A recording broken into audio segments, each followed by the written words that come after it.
大家好，我是乐乐妈。把鸡蛋倒入大米中，相信好多人都没吃过这种做法，真是高手在民间。自从试过一次之后，孩子们天天嚷嚷着要吃，家里的大米都快不够吃了。赶紧跟着视频看看具体的做法吧。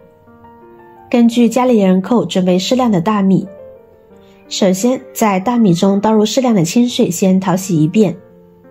这里建议用凉水淘洗大米，还有就是淘洗大米的时候不要过分揉搓，不要用流水冲洗，否则大米的营养成分容易流失。因为大米中含有的维生素和无机盐特别易溶于水，这样就会破坏大米的原味，导致煮出来的米饭没了清香味。而且搓洗大米时间也不要过长，长时间的搓洗也会导致大米营养流失，而且吃起来口感也不好。最多淘洗2次就可以了。第一遍把大米中的灰尘和杂质淘洗掉，第二遍稍微淘洗一下即可干净，营养不会流失。然后我们将淘米水倒掉，至于我们每天淘米的淘米水，大家也不要浪费了，可以用它来浇灌绿植，或是用来清洗碗筷、锅具、洗脸洗头发都行。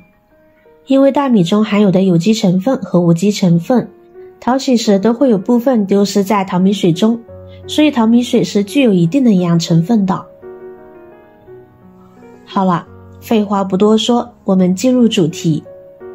淘洗干净的大米直接倒入电饭锅中，把大米铺平整。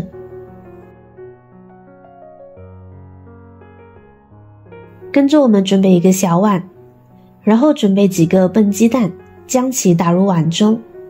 鸡蛋不要直接打入大米里边，防止有寡鸡蛋，那样一大锅大米就浪费了，多加这一步保险些。跟着我们再将鸡蛋倒入大米里边，然后用筷子将鸡蛋液搅散，与大米搅拌融合。使每一粒米饭都均匀地裹上鸡蛋液。然后我们准备一瓶白醋，倒小半勺放入大米里边，继续用筷子搅拌均匀。这里不用担心米饭会有酸味，蒸的过程中白醋会挥发，可以使米饭更松软醇香，也可以存放更长时间，味道不会变馊。关键是加入了鸡蛋，也能去腥增香，一举多得。好了，下面我们往里边加入适量的清水，米和水的比例是1比1.4，水量高出米饭2厘米左右最好，也就是1节手指的长度。好了，整理过后将其放入电饭锅中，我们正常的按煮饭键就可以啦。煮米饭的这个时间，我们来准备点好吃的。准备2只鸡腿，清洗干净，我们把鸡骨头剔出来，在鸡腿上面划一刀，从头部一直划到最底部，接着用手把肉往两边扒开，露出骨头的样子。和骨头粘着的肉直接用刀割开，跟着将鸡腿竖起来，就着往下面顺势一扯，肉就直接从骨头上撕下来了。如果有粘连的话，就用刀背轻轻地往下刮就好了，简单吧？然后我们将鸡腿肉切成条状，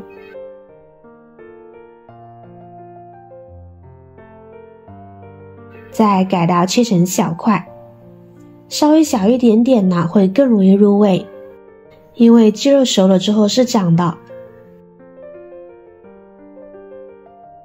切好的鸡肉装入盘中，跟着我们准备1根大葱，切成马耳状，切好放入鸡腿肉中，再加入少许的白胡椒粉。我们先把鸡肉腌制一下，下手把鸡肉抓拌1分钟，多抓拌一会儿会更入味。好了，抓匀之后先放在一边。跟着我们准备一个胡萝卜，切成薄片，再切成粗条，然后将其切成小颗粒，大小根据个人喜好来决定。切好装入盘中备用。再准备孩子喜欢吃的土豆，一样的切法，切成条后再切成小块。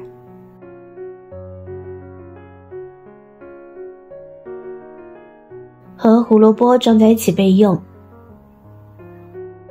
最后我们准备一个洋葱，切条，再切成小块。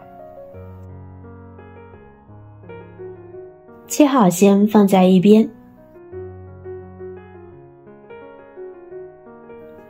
接下来起锅烧油，烧至锅底冒泡，油温6-7成热。我们把腌制好的鸡肉块放进来，中大火进行煸炒，把鸡肉的水分炒出来，再把鸡肉炒至变色。炒至微微焦黄时，我们把胡萝卜和土豆放进来，继续煸炒。亲爱的朋友们，制作视频不易，您的每一个留言和每一个点赞、关注都是我前进的动力。如果觉得我的视频对您有帮助的话，请您给我点个赞吧，感谢您的支持。把土豆和胡萝卜煸炒至半段生后，我们把洋葱块放进来，继续煸炒。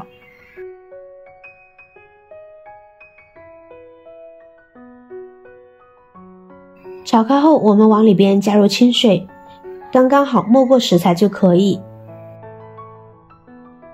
盖上盖子，中大火烧开。烧开后，我们根据个人口味，往里边加入适量的咖喱酱，其他什么调味料都不需要加了。继续盖上盖子，中小火炖5分钟。时间到了之后，我们打开盖子，开最大火进行收汁。哇，好香啊！隔着屏幕的您有没有闻着香味呢？好了，现在将火调到保温状态，先放在一边备用。这个时间我们的米饭也已经煮好了。哇，好漂亮啊，金灿灿的，好像蛋糕似的。现在我们用勺子把米饭搅拌搅拌，使其与鸡蛋充分融合，这样就可以盛出来了。装入小碗中，装的时候按压紧实一些，我们顺手摆个盘，整点仪式感。现在将其倒扣在大盘子里边，最后将碗给取出来。这时我们可以准备少许的炒熟黑芝麻，均匀的撒在米饭上边，用来点缀增香。跟着我们把刚刚炒好的鸡肉咖喱酱盛出来，放在米饭的边缘，多少取决于个人的饭量。好了，一盘香喷喷的咖喱鸡肉饭就做好了，香呀！里面搭配了鸡腿肉、胡萝卜、鸡蛋、土豆等食材，非常有营养。不过这道菜看似料多，但其实特别简单上手。跟着视频的步骤来，新手也能做出来。做出来之后咸香有味，营养丰富，绝对非常美味。光是米饭就软糯鲜香，特别好吃。配菜丰富有营养，也不怪孩子天天嚷嚷着要吃了。就是我们成人吃了过后也念念不忘，真的是太好吃了。把鸡蛋倒入大米中，您学会了吗？真心推荐您也试试哦。好了，今天的视频内容就分享完了。如果您看了觉得有食欲的话，记得点赞、转发、分享哦。希望可以帮助到更多的朋友。点击我的头像，还可以观看更多的精彩内容。每天都会更新不同的有趣的视频，记得关注我哟。感谢您的支持，我是乐乐妈，我们下期视频再见。